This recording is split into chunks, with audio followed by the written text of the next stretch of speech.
ladies and gentlemen. Oh, last episode, we kind of discussed our disgust with episode 7, Masters of the Air, but today it's just going to be me. I've been playing a lot of Helldivers, so I haven't been, I didn't do the reaction when I usually do, but I'm doing it now before episode 9 drops, and I'm hoping that they can bring everything together. But this is going to be episode 8 of a crew chief's reaction to Masters of the Air. A crew chief. I am a crew chief. I work on aircraft. Still, I work on the Dirty 130. That's all my patches right there. I was stationed in Europe and Japan, and now I'm back in the States. So, back here to react to episode 8. Hmm. So, where do we start? So, episode 7 ended in March, and that is a little bit where it starts off. Well, at the beginning of the episode, we do see the Red Tails, and we see them do a little bombing, and I believe it was June 1st. We see them do some bombing over Italy. And whatnot, which is cool. It's nice to see the P-51s. It's pretty. I like that. I was really excited. I was like, man, it was real dark. I was wondering if they actually did nighttime bombing. It turns out they did. Um, but yeah, it was cool to see the P-51s in the beginning of the episode. I just feel like it was not that long. That's okay. But yeah. Then we go and we see that they're in the camp and that times are getting rough.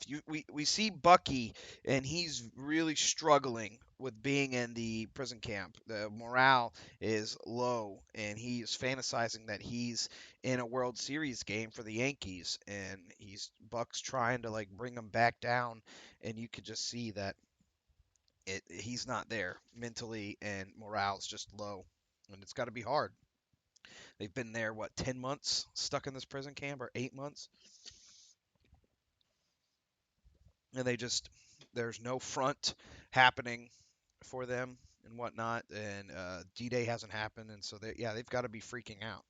Um, then throughout the episode that goes, and we have Crosby kind of breaking down 2 days before D-Day and whatnot, which it probably would have been 3 days because they delayed D-Day because of the weather. So that is interesting. They didn't really talk about that.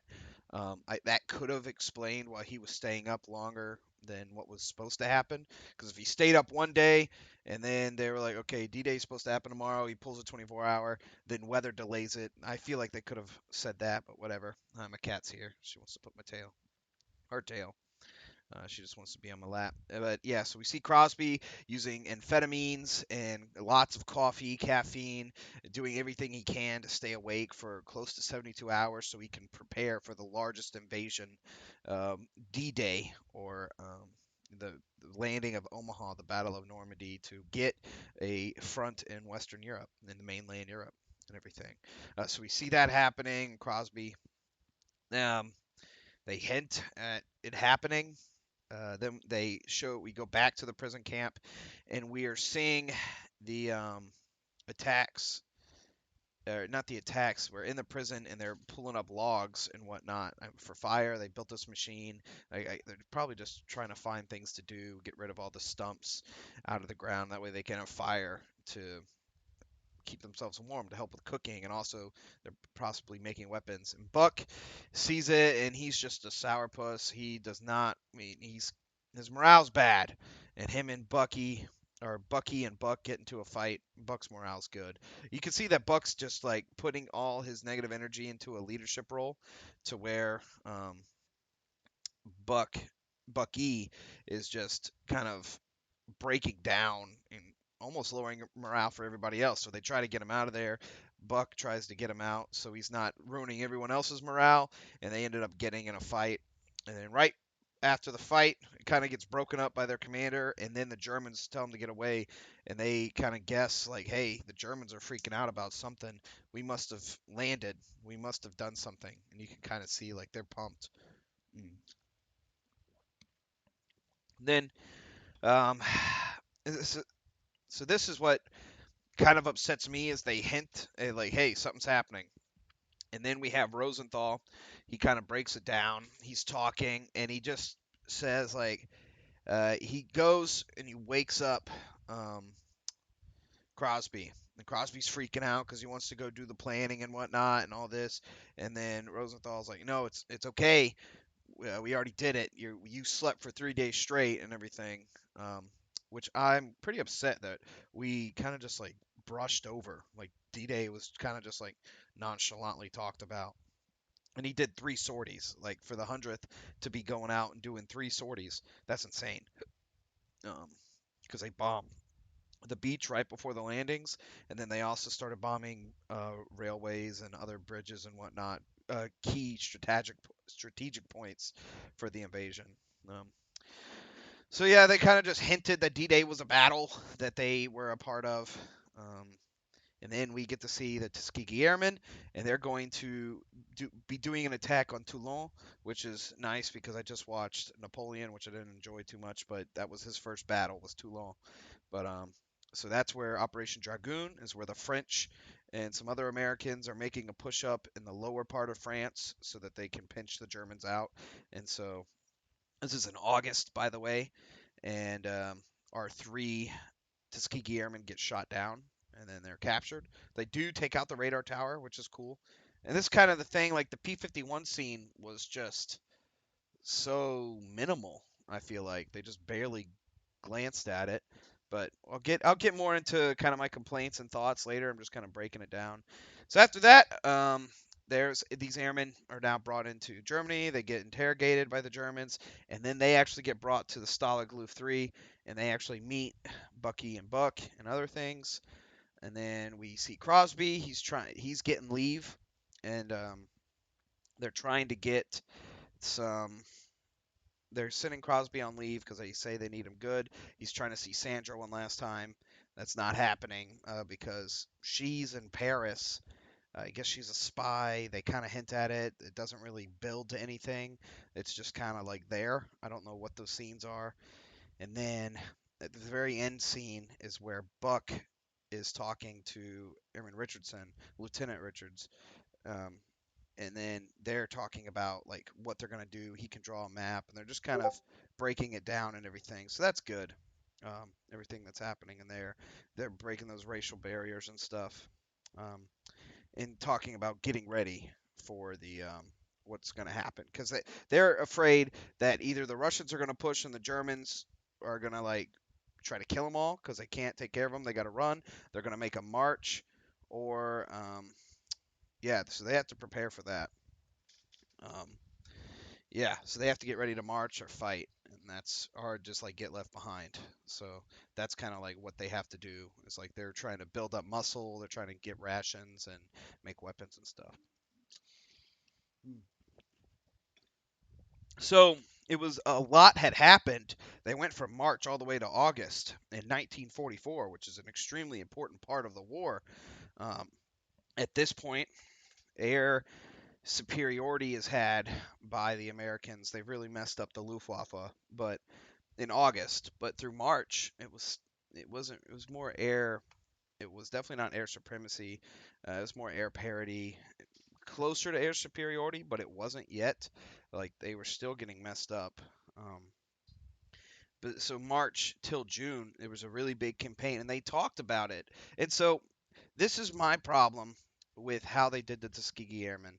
I just feel like it was just like the scenes in the P-51, one of the coolest airplanes from World War II, was so minimal. And like at the end of episode 7, when they're talking to Rosie, they were saying that hey, if you're gonna stay, we're changing our plans. We're not just gonna be bombing strategic points. We're gonna be using the bombers as bait to pull their fighters out, so our fighters can shoot them down with our P-51s and whatnot. Like that's how we're gonna take the Luftwaffe out, is by taking rid of their experienced pilots and whatnot. We're going to be getting rid of their materials by just shooting it down. And with them bombing as well, then they can't rebuild. And so that's that change from with the new we have or not doctor, but we have General Doolittle and his plan, and they hinted about it in episode 7, and then in episode 8 they just skipped over it. We just went to June. Like, it would have been a real good thing if we would have seen P-51s flying. We would have seen Red Tails protecting their bombers and whatnot, and showing the change of tactics and everything. Having some cool fight scenes with the P-51 shooting down fighters and whatnot. The P-51 was great at dogfighting. It was a long-range escort fighter. And that's I thought what we thought we were going to see, because when the Tuskegee Airmen were down in the prison camp, they're like, "Hey, you guys protected us so many times. We love you. What squadron are you with?" and all that. But we didn't see any of that. We just skipped over all of that stuff. Like, all we saw was two attacks, one in Italy, one in France. Like, why did we not get to see the fighters protecting the bombers and taking out, like they talked about in the plan when they told Rosie that he was staying up? It really upset me. I feel like they missed the mark. Another thing, I think they missed the mark with they could have missed that whole episode where Bucky's out in London. It wasn't necessary. That whole love scene, that was stupid. They could have cut down Crosby's scene with the lieutenant or his roommate. This whole love scene, it's getting ridiculous. I don't. It's not real. Didn't happen. Don't know why we're talking about it. It doesn't have anything to do with them fighting in World War II, risking their lives. It's stupid. And now they're following Sandra to London, whatever. But if they would have had the Tuskegee Airmen come out in Black History Month, I feel like it could have been a better representation. Like, we had it in the first week of March, or the second week is March 13th right now. But they could have done it 2 episodes ago. I feel like that would have been better. That they could have released the story of the Tuskegee Airmen taking out fighters, protecting the bombers and whatnot, and Black History Month. I feel like they missed a mark there. Um, yeah, I just think like the acting, the dialogue. So there are a couple things. I don't want to be a rivet counter or whatnot, but you don't salute indoors, and they had him saluting in the bar scene, like saluting in the bar when he's like, "Are you gonna? Do I need to court martial you to take a drink?" That's not happening. That's weird. Everybody wearing their hats inside. That's not happening. That's a real big thing for the military. Maybe back then I joined in 2012, so it is a little different than 1944. I get that, but I feel like that's just weird. It's not happening. Uh, I am not upset that they have the Tuskegee Airmen. I think it's good to see their story, that they're being represented, because there was a lot of uh, systemic racism and whatnot, because they didn't want to have black pilots in charge of white crew. The General Hap Arnold actually said that it would cause riots and whatnot, and that it would cause a lot of problems. So they created an all black unit and whatnot. And seeing their story, it's cool to see. I enjoy seeing it, and they have a story that's worthy of being told. And I don't think it was told correctly. I think they missed the mark. Like their dogfight, like they did. So that one of the things that the Tuskegee Airmen were famous for was not leaving the bombers. They protected the bombers, and you get to see that a little bit when they're in the bar, and he's like, "I'm not gonna like cheers or like celebrate losing 12 bombers." He's like, "Hey, but that was hard." They really prided themselves with being the best at protecting their bomber crews as the fighter escort, and we didn't see that. They hinted at it, but we didn't see it, and I think that's upsetting to me because I think it would have been better. Like, because right now it's just kind of like a soap opera. Like when other shows are more, um, they have more drama. Like the drama is created through the action because the action is the story. Like it's a world war. Like I don't know, which is upsetting. Um, the scenes in the prison camp were good, and that is how another way it's included is that they were in the same prison camp, and this is historically accurate. They were in the same prison camp as Buck and Bucky and the rest of the 100th and whatnot. So, um, yeah, some other things that made me upset. Um, I don't know why Sandra is such a big deal. It's getting out of control. Um, it's pretty like what are we doing with her? Where, like, because we have one episode left. What are we doing with that? So, some other D-Day. I was not happy with how they did D-Day. It was just kind of like skipped over. I really think one of the most important beach land, like, not it is the most important. It was one of the most important battles of World War II. The beach landing, that, and then like Iwo Jima, like the crazy, like, and then we just skipped over it. I don't get that. So I get that they kind of skipped over it because Crosby had missed it, and they hinted at it with Rosenthal. And I did like that Rosenthal was talking about it while he's in his bed and explaining what happened, but you just saw a glimpse of them flying over the beach. But um, there was some things that I was maybe, I don't know, when Rosenthal was talking to his crew and it was daylight out. Now the bombings should have started in the early morning, so they probably would have taken off at night and hit it right before the morning. But I don't know, maybe they were doing all that talk and doing their pre-flights at dusk and then flew through the night and then did the bombings in the morning. I'm not exactly sure, but I'm not going to get too upset because I do know lighting's really important. So that one's a little too much, but I did think that. I was like, you know what? I think this is the wrong time of day. But it didn't affect the show too much, or not at all. But I did notice that. I do think that they should be using B-17F models, or G. I apologize. They should be using B-17Gs. They would not have the paint, and they'd have an extra gun on their chin. They'd have the chin gun, the chin turret actually, which the bombardier could actually move, and it was a turret and whatnot. So they would be unpainted, the polished B-17Gs, which were new and improved. They could fly faster and everything. Um, but they're still using the F, which whatever. It's not. It's not too big a deal.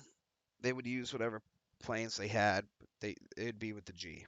And I don't know. I commented on a Facebook page and someone was saying that I was an idiot because I said that I don't think they relied on military advisors or historians a lot for this show because there's quite a few things that have been missed, like quite a bit in my opinion. And they were like, "You're an idiot. You just need to enjoy it. Like you're hurting this people's story." I don't know. I feel like if you're gonna tell someone's story and you want to be proud, you do it right. That's what I think. I think we're doing a disservice to the men who did this. But um, going back to some previous episodes, what Rosenthal was like going back and telling Crosby about how that bombing went down and everything. That's what I expected Buck to say to Bucky, like when they're in the prison, Buck would just be like, "This is how we got shot down," and they kind of do like a flashback, and we see it, like one of the most important of the Blood Week, like the Black Week. Like, why are we not seeing some of the most bloodiest battles for the bloody hundredth? It, why do we not get to see that? Maybe it's funds, but they're, um, yeah. I'm curious as to see what, like some of you guys think. This is just kind of my like gripes and whatnot. I wanted more. I did want more. Um, but this is some of the things that I've been thinking. I think that was all. The skipping, how it went from March all the way. Now we're in August. Some hints to next episode. Um, it looks like they're in Nuremberg, so the Russians are going to push the Germans west, and they're going to leave where they're at in Poland, and they're going to bring all the prisoners down to Nuremberg, um, which is the fatherhood of socialism, national socialism. So that's a very interesting place for them to be in a prison camp. So that's terrifying, especially if you are a black airman. That would be extremely terrifying. Uh, uh, Speaking of that, we did see there was like some prejudice towards some of the black airmen as they were coming into the camp. I did read from the Lieutenant Richardson that all of the German officers treated them just like the rest of the officers, which I thought was interesting. But I guess they were not Nazis; they were just part of the Luftwaffe, so they could have had some resentment, but they were treating them under the Geneva Code. So that's good to hear, and the show did justice to that, I think. They did talk in the interrogation, like, why are you fighting for a country that doesn't give you the rights? And I thought it was not, not nice, but proud to hear them say like, I'm fighting for what I know this country should be and not what it is right now. And I thought that was a good testament to those soldiers, the Tuskegee Airmen and other units, all of the black, Hispanic, or Native Americans, or Asians for that point as well, who served during World War II when they did not have the same privileges or rights as the white Americans that were fighting. It was like they were fighting for a future America, which I'm glad to see that we're able to represent them and their sacrifice because, like, it was different. It was a lot different for them to come fight. Um, and yeah, so I did enjoy that. Um, but being a black man going into Nuremberg in 1944 sounds absolutely terrifying. But we are going to see that. Rosenthal, it looks like he gets shot down. So spoiler, right now, I don't know if you want to know this or whatnot, but um, nah, I'm not going to say it. I just hope that they do it justice. That's all I'm going to say is I hope that they show history, do justice. Um, yeah. Yeah. Um, we got a couple viewers in the Twitch chat. I don't know if you want to drop a or say anything, but that's all good. Yeah, but that was my reaction. We have one more episode left, and then we have that documentary called The Bloody Hundredth, which is also on Apple TV. So tomorrow I'll watch it, and I may do a reaction video right after the. That way it's all just fresh right here. I maybe episode 9 just comes and wipes the floor, and it was amazing. Um, yeah, I don't know. At this point, I feel like they're gonna have air superiority, and so getting shot down, I don't know. I'm not exactly sure, but I am excited to see episode 9 tomorrow. Um, it's gonna drop 8 p.m. Central Time, so we're gonna be watching that and everything. Appreciate you guys for being here and for watching. If you could like and subscribe the video on YouTube, I appreciate that. I'll keep doing this. And if you guys want some more shows, comment them and I'll review some other shows, maybe movies or whatnot. We could talk about it, do some history and some other things. But that's going to be all. It was just me this week. Tomorrow, or next episode for episode 9, I'm hoping to get the whole gang back together again. But that's all good. I appreciate you guys being here. Again, like, subscribe. Thank you. Have a good one.